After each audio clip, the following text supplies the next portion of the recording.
Hi guys, and welcome back to the second episode in the Gran Turismo series. So, as promised, I've got the replay on of the race where I finished P2. Bit of a spoiler there, but so I'm gonna go through it. I should have all like the car info and stuff on, and I'll explain what I've done in each lap. So for the race start, this is obviously still on the automated. So coming through now. This is still on the automated. Waiting for that.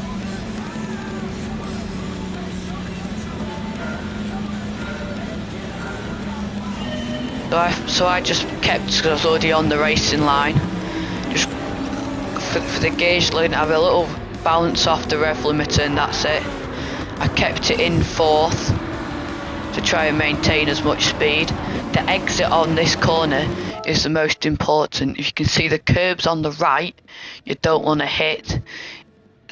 And then you want to get a nice good acceleration up the hill to make sure that you get enough speed. Coming in now, you're going to want to clip the curve. Going to get a better camera angle.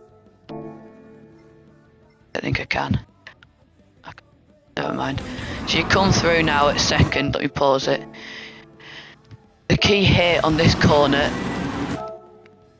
So here I was forced into the inside from the Lamborghini cutting back off. So if you go back, give it forward. You come through. I was going through it all in second. So I was cut off, as you can see, by the Lamborghini, forcing me to take too much of this curb and eventually losing it. So if in an ideal situation, you want to keep off that curb. Accelerating off, I got to be honest, I was unaware of the two behind me having a bit of a fight.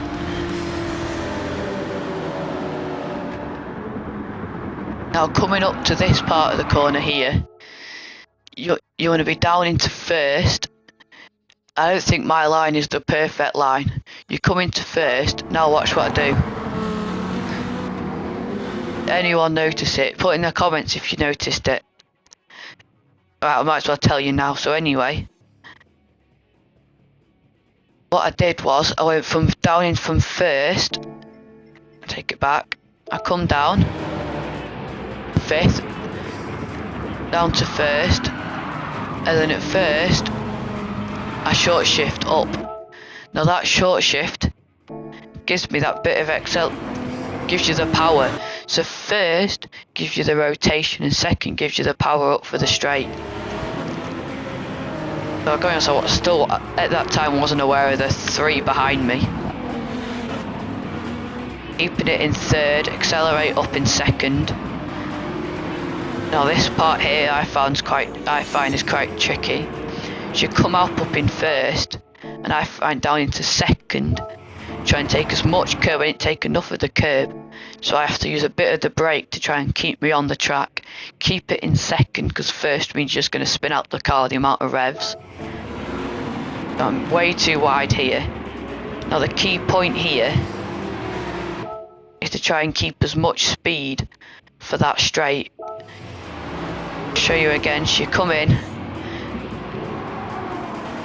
I mean, I'm quite wide. So you want to try and get on the throttle as soon as possible so you can have as much speed on this straight. So by this time I'm quite comfortably in P2. Down into second, down to first. So now at this point you're in first. You're going to accelerate up and about at like the middle point of the curve. I'm going to come down into second for the same principle as before. First gives you the rotation, second gives you the power out, and then practically doing the same. That is practically how I do it. So now we're going to look at the rest of the race, but I want to see it from the perspective of third, because if you watched the previous episode of the actual race, which you haven't, then you might as well go and see. Well, go and watch it, because it kind of sums up this race. somehow P3 drops off to like a max of, I think I got him like 7 seconds behind me at one point, and I want to see what happens.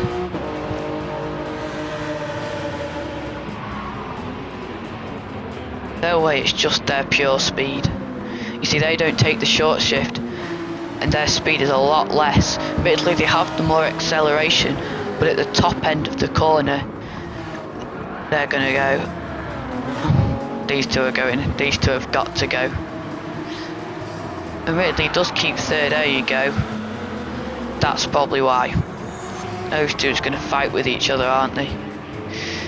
There's one good problem with Gran Turismo's, like the sports side of it, is you get lots of lunatics with the way they drive.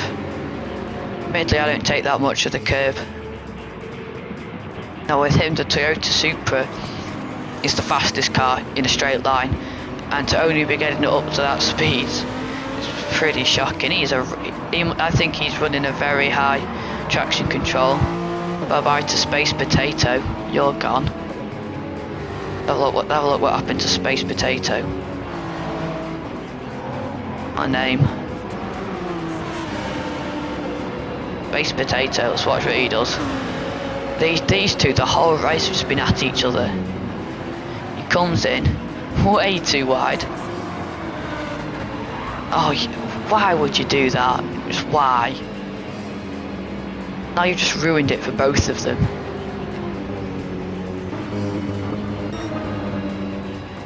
It does look like third was just slower. In the fastest straight line car there is, he was slower. I mean, I can't see much that he's doing wrong other than the short shift. Just full throttle everywhere. Look at that line. No wonder he was 7 seconds behind me driving like that. That's no surprise at all. He's relying on traction control, and that just shows to you that you really can't. Right, watch his braking. His braking is very much on off. Watch. So he comes down.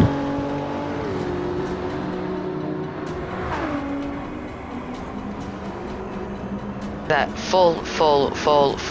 He barely comes off, and then there, that's it there. As he comes down, watch again.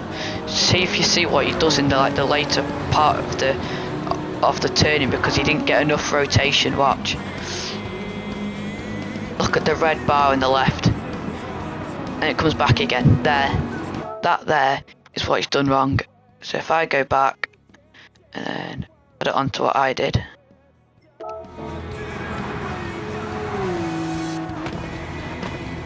Coming down here.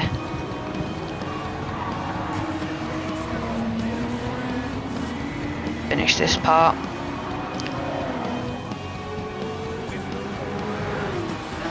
Now watch, as I come in, as I'm straight, the car is slap bang straight and full throttle brake. As I turn in, I slowly come off the brake pedal, and then you don't see another. I don't reapply the brakes. If you get that trail brakes, what they call it, in, then you don't have to reapply the brakes, because you'll get so much rotation just off purely doing that. And another thing I've noticed on Gran Turismo 7 is that you can lose so much time just by losing the rear end for a split second. So you see the third was losing the rear end massively and lost tons of time just purely from doing that. He has the fastest car in the straight line, but if you spin out, lose the rear end in any form, you're just going to lose seconds and all control of the car and most of the acceleration. So on that line there, I went a little bit wider but got a pretty good acceleration out. So it's finding the balance of the entry and the exit. He's absolutely miles behind. I think in these last two I just made sure not to press it, which I would have said before if you've watched the previous episode. So not much else happens after this. I'll skip it to the last lap. The last lap. Watch the last lap. So you see I'm not going full brake and making sure the car's straight because I don't want to lose it. There's no point in pushing. It's about 5 seconds behind me at this point. So I think just managing it. I'm not catching first, there's just no need. I've dropped off a bit, so there's no point pushing it on the last lap. All you're just going to do is ruin the race. So coming in, just trying to make sure the car's under full control, not putting the throttle on too early, not revving it too high, not taking too much of the curbs there when a little bit wide, because I was a little bit slower. Because if you take too much of the curbs, just increase your chance of spinning out. And on down to third. Trying to keep to that line is very important, so you can get enough rotation for this second part. Now for here, just making sure, no need to go wide. I think I did reapply the brakes a little bit there. There's just no need. You might as well. To try and keep it on the track. Again, taking no curb. There's no point in risking it. By this point, I think it's about 3 seconds ahead of me. I think I short shifted out of there. Didn't notice that. It's coming up. There you go, pretty comfortable. So I hope you enjoyed that track guide / tips, whatever you want to call it. And if you see this livery when you're racing, make sure you like and subscribe. I think it's only fair. So I hope you enjoyed the episode. Please like and subscribe, help the channel grow. Hope you enjoyed it.